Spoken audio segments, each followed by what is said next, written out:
about this is this. Look, it's sugar that's making us fat. It's not fats. And it's sugar that's making us ill.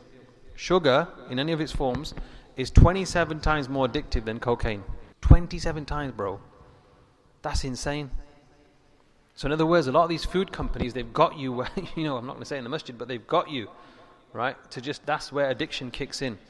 Now there's more evidence, far more evidence scientifically, that you will lose more weight on a low-carb diet than a low-fat diet. Within 10 days of a low-carb diet, you'll lose 1 kilogram. Within 10 days, okay? Within 10 days of no processed food, so I mean like oven foods, microwave foods, takeaways, just rubbish. If you stop that completely, you'll lose 2 kilograms within 10 days. Processed foods, 60% of our diet is processed foods. If you have a diet that's only 30% processed, your chances of cancer increase by 20%. So just processed food, just avoid it. Basically, homegrown stuff, organic stuff, cook it yourself, make it at home. Don't buy rubbish.